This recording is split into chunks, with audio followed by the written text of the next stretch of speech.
In her second month, my best overseas hire almost quit. I thought I was crushing it as a boss. I mean, I paid her on time and I left her alone to work. What more could she need? Turns out I had no idea how to actually lead people. But after much trial and error, she's still with the team today, and she runs my e-commerce business that does $1 million a year in revenue. So today I'm breaking down the 10 leadership mistakes I made that nearly cost me my best people and how I fixed them so you can avoid the same ones too. At Talented, we've made over 40 placements from overseas countries like the Philippines, and I keep seeing these mistakes pop up again and again with our clients, so I wanted to make this to speak from my own experience. Mistake number 1 was never talking to my team. Now, unfortunately, this is fairly common in the virtual assistant VA hiring world, and it's usually because they're literally on the other side of the world, so the time zone is quite shifted. But when I use that as an excuse to not talk to my team, they don't need to be communicated with. They're just a VA.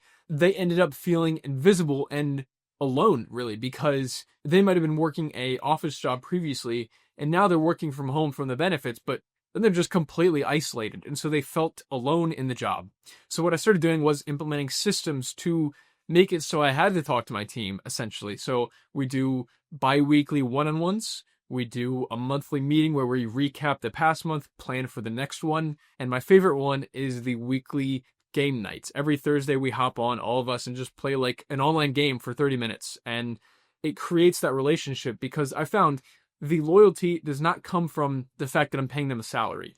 It comes from building that relationship and that environment they want to be a part of. And so a big part of that for me, I found, was talking to my team. But even worse than silence is when they only hear from me when something's wrong, which brings me to mistake number 2, never praising the good work. Sure, I started to communicate with them, but it was mostly when they needed to fix something, when there was something that I had a problem with. And so every time I reached out or we communicated, it became something to fear because it meant there was something they weren't doing correctly. And so instead, I flipped it around to basically celebrating seemingly small wins, things that don't seem like a big deal. Why would you celebrate that? But I found it actually worked in our favor because instead of waiting until things are perfect before I congratulate them and praise them, if I do it along the way, it creates that reinforcement loop of them wanting to keep doing small wins that stack on top of each other to get there instead of just waiting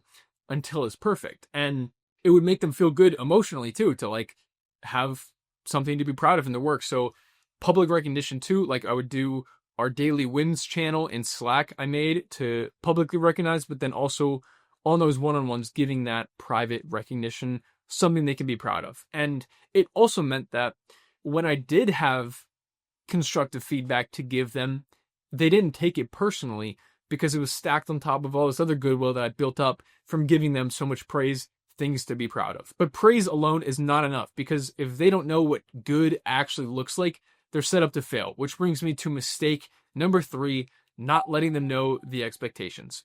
So they didn't know what a good job looked like in the role if I didn't tell them what it was. And along with that, if they weren't meeting my expectations, I was not sharing it with them like as direct as I should be, essentially creating this sort of quiet resentment thing where I knew they weren't doing a good job. I knew they weren't completing this responsibility or this task in the right way, but I didn't tell them. I kept it to myself. Now, I had to flip it around to actually sharing this information with them in a constructive way, like we said, stacking on top with the praise, but I also had to do it tactfully because Eastern culture, Philippines, doesn't take the direct criticism as well. They have a more of a different culture than what the US is used to. And so that's when our one-on-ones would come into play and I would speak about the expectations that I thought they were meeting and they weren't meeting. And the irony is, since I wasn't clear on the expectations, I overcompensated by micromanaging every little thing, which brings me to mistake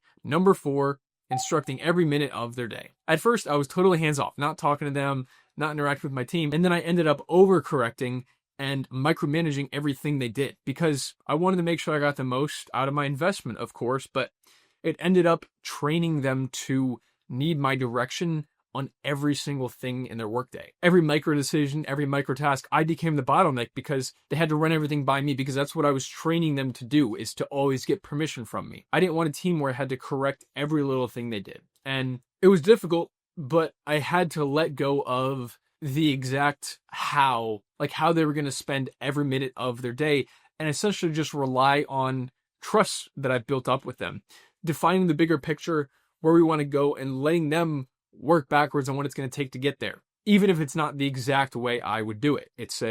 I had to give up that control if I wanted to see them be at their best.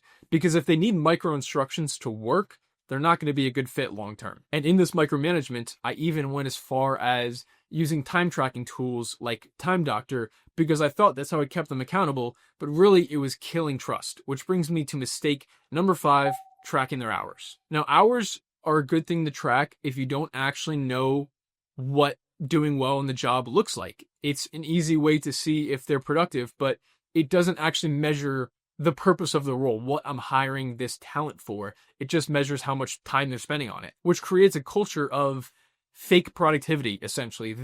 It's in their best interest to look busy and try to look like they're doing more than they actually are through like being on the right screens and like, making a certain amount of clicks per hour. But that's not what I hired them to do. I hired them to solve problems. And part of that was moving their compensation to a monthly basis. So they didn't have to worry about how many hours they're putting in for the day, for the week. Your job is to focus on solving the problems. I threw away tracking hours for something way better, which brings me to my number 6 mistake, not tracking KPIs. I was going off of silly things like how many hours they work for the week, and my general judgment on if I thought they were doing a good job or not, how I felt about it. It also meant that they did not know where they stood until they heard from me. And so what I had to do was define a ton of KPIs for every single role, even the ones that don't seem like they have KPIs, figuring out KPIs for that role. So what I did was build a whole KPI sheet. We still use the same one to this day. It's got like 100 something data points that we're tracking on a weekly and a monthly basis. And my team tracks it so they stay accountable for the results. In our feedback conversations, it removed the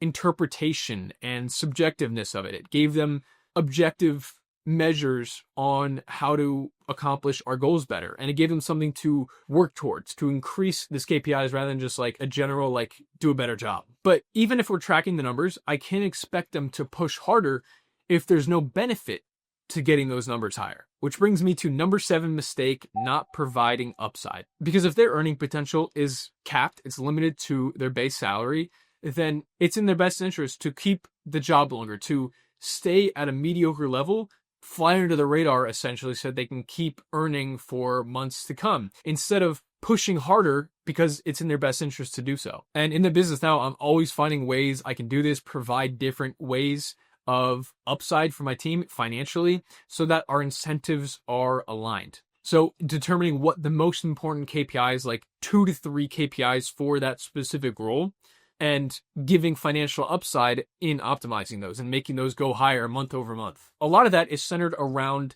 net profit, because that is why we exist as a business, is to increase profit. And so if our increase in profit is attributed to their work directly, then I give them a share of that. Even though they are VAs, virtual assistants, I want to grow the pie bigger by giving away more slices, essentially. I would rather have a bunch of people working towards the same mission that are financially incentivized to do so, and give up the short term to have a long-term outcome, rather than me just having a bunch of people that do their job, get bored, and churn a couple months later. I want them to grow with the business so that it's a collective aligned incentive for the business to grow and be better, not just because it's your job. But even when you align incentives with profit, they can't optimize what they can't see, which brings me to mistake number 8, keeping everything private. They didn't know anything about the business past their little slice of it. And so they didn't know how they fit into the big piece of the puzzle, and how like their role impacted the other parts of the business, and essentially how their role grew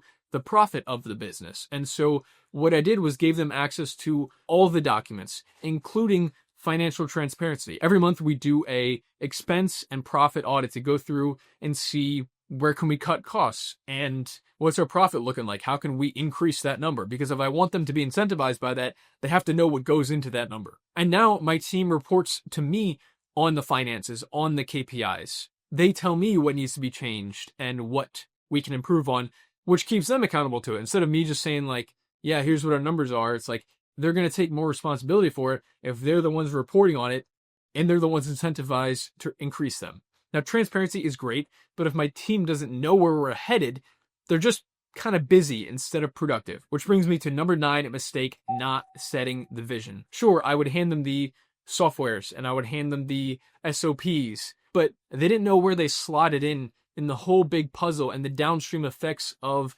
their role. And so what I did was, sure, I would have the softwares and the SOPs, but they didn't know where they slotted in to the business. And so they were kind of just working within this small confine. And so there was no real thing to reach towards. There was no goals that we were trying to hit in the grand scheme, not just KPI based. And so what I did was set a mission and a vision for where we're going to be in the next couple of years, in the 5 years, setting an internal mission statement, which for the Amazon business, to put it simply, internally, was create a team where we all make a lot of money and we have fun doing it. In my recruitment business, Talented, our mission is to create more leaders. And so everything we do ties back to that mission statement, that vision of where we're trying to go. All the tasks they do are in service of that mission. Because when they understand the goal, they understand the context, they understand the KPIs, the metrics, they will find better ways to get there. Now, even if they have all the vision and all the context, it falls apart if someone leaves or is out for the day. Which brings me to mistake number 10, siloing information. Where my team members know how to do their role really well, but that's it. They couldn't intermix. And so it creates a single point of failure. Like I said, if someone is out for the day, they're out for the week, they leave the team, now I have to come in and take over that job fully. Instead, I implemented a way for us to intermix and have everyone know how to do everyone's job, essentially. I'm a big believer that the roles should be fluid. This person is so good, they could tackle any of the problems we face. I've just found the best allocated towards this one. And so what I started doing was rotating responsibilities every couple months. So one team member has moved over to the purchasing department and one has moved over to the sourcing department and so on. Not only did this mean that this person now might have a new approach on how to tackle that task, how to better tackle that responsibility because of the context they have, but since the one team member had to teach it to the other one, they had to know it really well in the first place in order to be able to teach it. And so we reinforced that education loop. Now you can fix all these 10 mistakes, but if you hired the wrong person, none of it will matter. If your overseas team member shuts down at feedback, doesn't have high ambitions, and only works when you're watching like a hawk, no leadership trick will save you. That's why it all starts before day one in the hiring process. At Talented, we've screened over 20,000 applicants from overseas. And in this video, I'll show you exactly how I filtered down to just the top 1% to find true A players. The ones who think more like you do. Click it now while it's still fresh in your mind.